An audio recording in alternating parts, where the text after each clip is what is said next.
ICP Academy. CA, CMA, CS, CAT போன்ற அனைத்து விதமான ப்ரொஃபஷனல் கோர்ஸ்களும் இங்கு எளிமையான முறையில் கற்றுத்தரப்படும். எங்களிடம் 25 வருடத்துக்கு மேல் அனுபவம் உள்ள ஆசிரியர்களும் உள்ளனர். அது மட்டும் இல்லாமல் ஆடிட்டர்களாலும் பயிற்சி அளிக்கப்படுகிறது. எங்களிடம் பயின்ற மாணவர்கள் மாநில அளவில் தேர்ச்சி பெற்றுள்ளனர் என்பதும் குறிப்பிடத்தக்கது. இந்த ப்ரொஃபஷனல் கோர்சஸோட கிளாஸஸ் பாத்தீங்க அப்படின்னா full time, part time, weekend classes அப்படின்னு பல விதமா இருக்கு. இதுல உங்களுக்கு எது கம்ஃபர்ட்டோ அதை சூஸ் பண்ணிக்கலாம். நீங்கள் வெளியூரை சேர்ந்த மாணவர்கள் என்றால் கவலை வேண்டாம். எங்களிடம் ஹாஸ்டல் வசதியும் உண்டு. மேலும் ஃப்ரீ டெஸ்ட் பேட்சும் நடத்தப்படுகிறது. இந்த ஃப்ரீ டெஸ்ட் பேட்சில் கலந்து கொண்ட அனைத்து மாணவர்களும் 100% தேர்ச்சி பெற்றுள்ளனர். அணுக வேண்டிய முகவரி number 973 TELC church complex, town hall bus stand, Coimbatore 641001. Contact 9894795915. Welcome back friends of ICP Academy. நம்ம நெக்ஸ்ட் யூனிட் 3 பார்க்குறோம். Transfer of ownership and delivery of goods. இதில் நம்ம இந்த யூனிட்டில் என்ன அண்டர்ஸ்டாண்ட் பண்ணிக்க போகிறோம் அப்படின்னா, எப்போ எந்த பாயிண்ட் ஆஃப் டைமில் ஒரு குட்ஸோட ஓனர்ஷிப் அப்படிங்கிறது அந்த கான்ட்ராக்ட் ஆஃப் சேலோட சப்ஜெக்ட் மேட்டராக இருக்கிறது பையர்கிட்டேருந்து செல்லருக்கு பாஸ் ஆன் ஆகுது அப்படிங்கிறத புரிஞ்சுக்க போகிறோம். அடுத்தது எப்படி அந்த குட்ஸோட அப்ராப்ரியேஷன் அப்படிங்கிறது அந்த பாசிங் ஆஃப் ப்ராப்பர்ட்டி இன் குட்ஸுங்கிறதுல எப்படி அஃபெக்ட் பண்ணுது அப்படிங்கிறதும் பார்க்குறோம். தேர்ட் ஒன், பாசிங் ஆஃப் ப்ராப்பர்ட்டிக்கும் பாசிங் ஆஃப் டைட்டில் அப்படிங்கிறதுக்கும் என்ன டிஃப்ரென்ஸ்னு பார்க்குறோம். Next no one can give what he has not got அப்படிங்கிற rule, nemo dat quod non habet, இதை பற்றியும் அதோட எக்ஸப்ஷன்ஸையும் பார்க்குறோம். நெக்ஸ்ட்டு டெலிவரி ஆஃப் குட்ஸுக்கும் அதனுடைய அக்செப்டன்ஸுக்கும் என்னென்ன ரூல்ஸ்னு பார்க்குறோம். ஸோ இதை இந்த யூனிட்டுடைய லேர்னிங் அவுட்கம்ஸாக பார்க்குறோம். ஓவரால் ஓவர்வியூ இந்த contract of sale of goods அப்படிங்கிறதுல ட்ரான்ஸ்ஃபர் ஆஃப் ஓனர்ஷிப் அப்படிங்கிறது 3 ஸ்டேஜஸில் இருக்கும். ஒன்று, ஃபஸ்ட்டு ப்ராப்பர்ட்டி ஒருத்தர்கிட்ட பாஸ் ஆகுது, அப்புறம் குட்ஸு டெலிவரி ஆகுது, அதுக்கப்புறம் அந்த பொருளுடைய ரிஸ்க்கு பாஸ் ஆன் ஆகுது அப்படிங்கிறதையும் பார்க்குறோம். ஸோ நம்ம இப்போ இந்த யூனிட்டோட இன்ட்ரோடக்ஷனுக்கு போகிறோம். சேல் ஆஃப் குட்ஸ் அப்படின்னு சொன்னால் அந்த குட்ஸோட மூமெண்ட், மாறுதல், உரிமை, மாற்றம் அப்படிங்கிறது மட்டும் இல்லாமல் அதனுடைய ஓனர்ஷிப்னா உரிமை, அதுவும் ஒரு செல்லர்கிட்டேருந்து ஒரு பையருக்கு மாறுது அப்படிங்கிறது பார்க்குறோம். அப்போது இது அந்த ஓனர்ஷிப் அப்படிங்கிறது செல்லர் டு பையர் அப்படி மாறுறது அந்த டைம் ஆஃப் சேலில் மாறணும் அப்படிங்கிறதும் நம்ம ஒரு இன்றியமையாத காரணமாக பார்க்குறோம். அதில் ஜென்ரல் ரூல் அப்படிங்கிறது அந்த பொருளுடைய ரிஸ்க் அந்த ப்ராப்பர்ட்டி மாறும்போதே அதனோடு கூட அந்த ரிஸ்க்கை அந்த பாதுகாக்க வேண்டிய பொறுப்புங்கிறதும் மாறுது அப்படிங்கிறது தான் பொதுவான ரூலாக பார்க்குறோம். வேறஸ் குட்ஸ் அந்த டிரான்சிட்டில் தொலைஞ்சாலோ டேமேஜ் ஆனாலோ அந்த பேர்டன் ஆஃப் த லாஸ் அப்படிங்கிறது யாருக்கு அப்படின்னா, யார் அந்த டைமில் ஓனராக இருக்காரோ அவருக்கு தான் அதனுடைய லாஸோ அல்லது டேமேஜ் ஆனதுனால வர்ற லாஸோ, தொலைஞ்சு போனதோ இல்லை டேமேஜ் ஆகிறதோ அதனுடைய லாஸோ அப்படிங்கிறதும் பார்க்குறோம். மூன்றாவது ஒரு நபரோட தேர்ட் பார்ட்டியோட காரணத்தினால அந்த குட்ஸு டேமேஜ் ஆகிருக்கு அப்படின்னு வரும்போது அந்த ஓனர் தான் அது மேலே ஆக்ஷன் எடுக்க முடியும். அதனுடைய விலை அப்படின்னு சொல்லும்போது அந்த செல்லர் தான் அதுக்கு ஃபைல் பண்ணலாம், அந்த ப்ராப்பர்ட்டி பையர்கிட்ட போகிற வரைக்கும் அப்படிங்கிறதையும் பார்க்குறோம். இப்போ நம்ம பாசிங் ஆஃப் ப்ராப்பர்ட்டி அப்படிங்கிறது செக்ஷன்ஸ் 18 to 26 வரைக்கும் இருக்குது, அதை பார்க்குறோம். ஒரு passing or transfer of property அப்படிங்கிறது தான் ஒரு முக்கியமான எலமெண்ட்டாக பார்க்குறோம் சேலில். இதுதான் அந்த லீகல் ரைட்டுக்கும் லைபிலிட்டிக்கும் அந்த செல்லருக்கும் பையருக்கும் என்ன உரிமை இருக்குது, என்ன லைபிலிட்டி இருக்குங்கிறத தீர்மானிக்கக்கூடிய ஒரு ஃபேக்டராகவும் இருக்குது. அப்போ அந்த பாசிங் ஆஃப் ப்ராப்பர்ட்டி அப்படிங்கிறது அந்த பொருளுடைய உரிமை யாருக்கு மாறுது, ஓனர்ஷிப் யாருக்கு மாறுது அப்படிங்கிறத பொறுத்து தான் அமையுது. இந்த ப்ராப்பர்ட்டி வந்து பையர்கிட்ட போயிடுச்சுன்னா அந்த குட்ஸுடைய ரிஸ்க் அப்படிங்கிறது பையருடைய சார்ந்ததாக தான் இருக்கே ஒழிய செல்லரை சார்ந்ததாக இல்லை. தோ செல்லர்கிட்ட அந்த பொசஷன் இருந்தால் கூட, அந்த பொருள் வந்து செல்லர் கையில் இருந்தால் கூட அந்த ரிஸ்க் அப்படிங்கிறது வந்து பையரை சார்ந்ததாக தான் இருக்குது. இந்த rules regarding the transfer of property அப்படிங்கிறத நம்ம 2 பேசிக் ஃபேக்டரில் பிரித்து பார்க்குறோம். ஒன்று வந்து ஐடென்டிஃபிகேஷன் ஆஃப் குட்ஸ், இன்னொன்று வந்து intention of parties. Identification of goods அப்படிங்கிறது வந்து செக்ஷன் 18 சொல்லுது.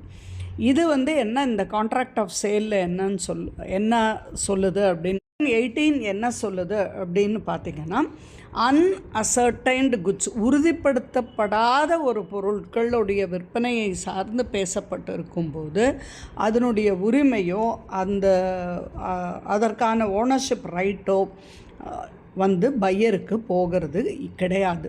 பொருட்கள் இந்த பொருள்னு உறுதிப்படுத்தப்பட்டு ஸ்பெசிஃபிக்காக இந்த ப்ளூ கலர் கார், இந்த பொருள், இந்த இது அப்படின்னு உறுதிப்படுத்தினா மட்டும்தான் அந்த ஓனர்ஷிப் அப்படிங்கிற உரிமை அப்படிங்கிற அந்த பொருளுடைய உரிமையாளர் அப்படிங்கிற உரிமையை அந்த பையர் பெறுகிறார். அப்படிங்கிறது அந்த பொருளை ஐடென்டிஃபை ஆனால் மட்டும்தான் அப்படிங்கிறது செக்ஷன் 18 நமக்கு ஸ்ட்ரெஸ் பண்ணி சொல்லுது. நெக்ஸ்ட்டு இன்டென்ஷன் ஆஃப் பார்ட்டிஸ்னு நம்ம பார்க்கும்போது, ப்ராப்பர்ட்டி குட்ஸ் வந்து பையர்கிட்ட இருந்து செல்லர்கிட்ட ட்ரான்ஸ்ஃபர் ஆகும்போது அந்த செக்ஷன் 19 சப்செக்ஷன் 1 என்ன சொல்கிறாங்கன்னா, it is transferred to the buyer at such time as the parties to the contract intended it to be transferred. எப்போ இவங்க அந்த பொருள் ஒரு இடத்துலேருந்து ஒரு இடத்துக்கு ஒருத்தர் கையிலேருந்து ஒருத்தர் கைக்கு மாறுறதுக்கு அக்ரிமெண்ட் போட்டு மாற்றிக்கிறாங்களோ அப்போது அந்த பார்ட்டிகளுடைய உரிமை அப்படிங்கிறது மாற்றம் ஏற்படுது அப்படிங்கிறத 19 சப்செக்ஷன் 1 சொல்லுது. செக்ஷன் 19 சப்செக்ஷன் 2 ஃபர்தர் என்ன சொல்லுதுன்னா, அந்த பார்ட்டிஸ் எப்படி இருக்கணும், purpose of ascertaining the intention, அந்த பார்ட்டியினுடைய இன்டென்ஷன் நோக்கம் என்னவாக இருக்கும் அப்படிங்கிறத தெளிவாக விளக்குது. அந்த கான்ட்ராக்டுடைய டேர்ம்ஸ் என்னங்கிறது பார்க்கணும் ஃபஸ்ட்டு. செகண்ட் ஒன், அந்த பார்ட்டி கன்சர்ன்டுடைய நடவடிக்கைகள், காண்டக்ட். தேர்ட் ஒன், அந்த கேஸினுடைய சர்க்கம்ஸ்டன்சஸ், சூழ்நிலைகள். இந்த 3 வச்சு தான் அந்த பொருளுடைய உரிமையாளர் அப்படிங்கிறத நம்ம உறுதிப்படுத்த முடியும். அப்போ ப்ரைமரி ரூல்ஸ் அப்படிங்கிறது அந்த ப்ராப்பர்ட்டி ஒரு செல்லர்கிட்டேருந்து ஒரு பையருக்கு போகிறத பற்றின ப்ரைமரி ரூல்ஸ் என்ன சொல்லுதுன்னா, குட்ஸு ஸ்பெசிஃபிக்காக இருக்கணும். இந்த பொருள் அப்படிங்கிறது உறுதிப்படுத்தப்பட்ட பொருளாக இருக்கணும். ரெண்டாவது வந்து அன்அசர்டைன் குட்ஸாக இருந்தால் அதுக்கு வந்து நம்ம யாருக்கு உரிமை இருக்குங்கிற மாதிரி கொண்டு போக முடியாது. அடுத்தது goods sent on approval or sale of return.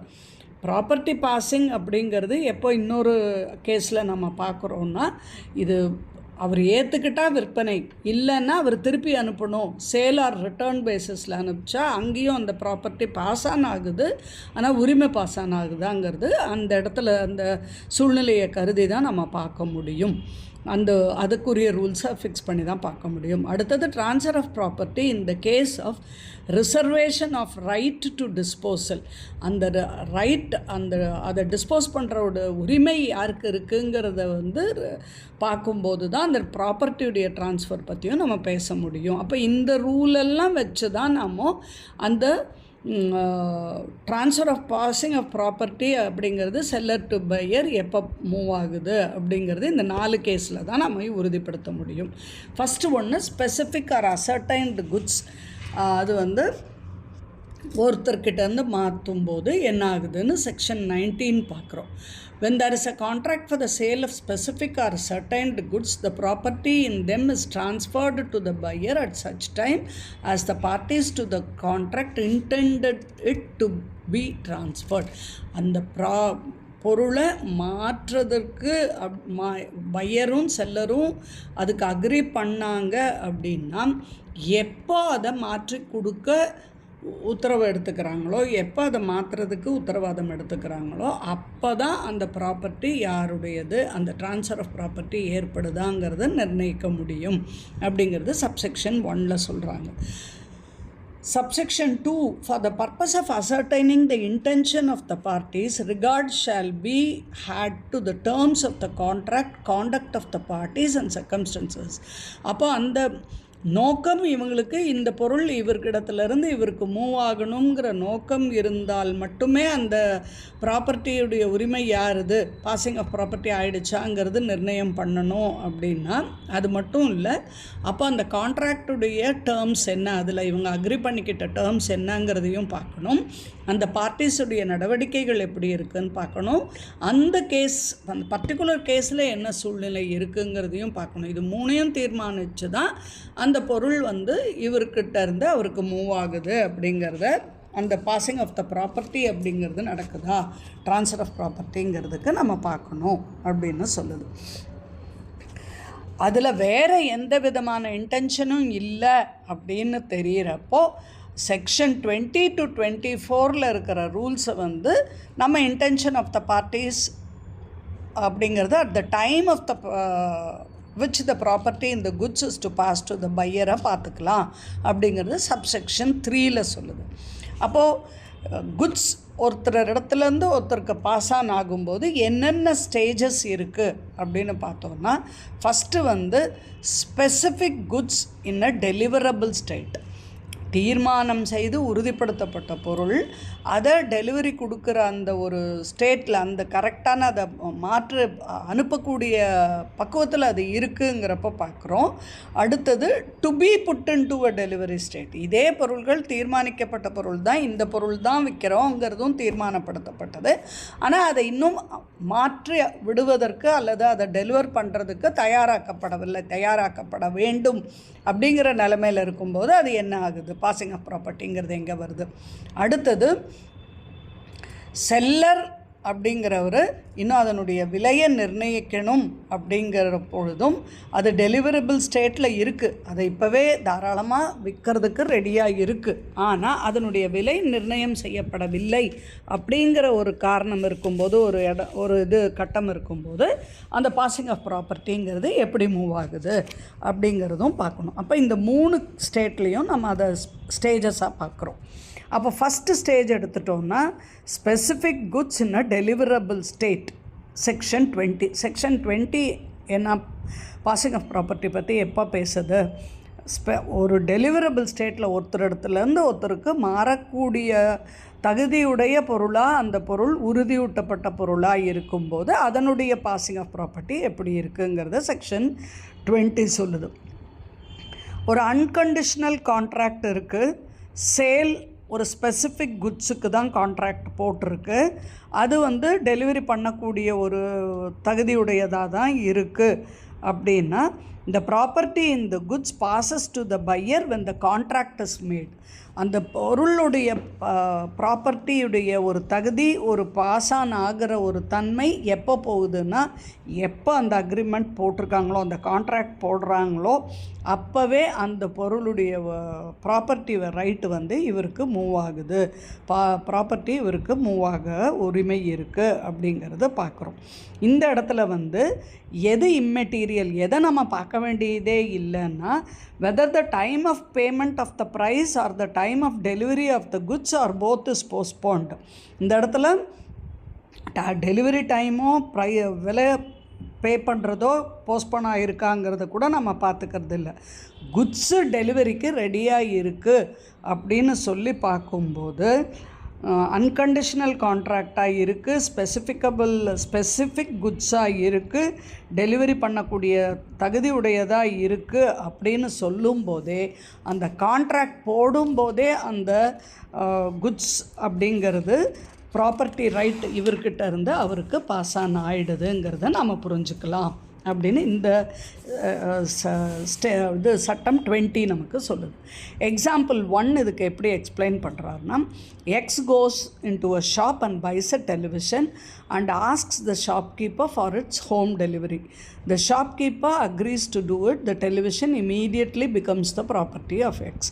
இப்போ நம்ம எக்ஸு போகிறாரு, ஒரு டெலிவிஷன் கடைக்கு ஒரு டிவியை பார்க்குறாரு. அந்த டிவி பிடிச்சி போய் அந்த டிவியை தனக்கு விற்க கேட்குறாரு. அந்த டெலிவிஷன் கடை ஓனரும் வந்து அந்த ஹோம் டெலிவரி கொடுக்கறதுக்கான ஒத்துக்கிறாரு. அப்போ இந்த இடத்துல அந்த நிமிஷமே அந்த பொருளுடைய உரிமை எக்ஸுக்கு போயிடுது அப்படிங்கிறத நம்ம புரிஞ்சுக்கணும்.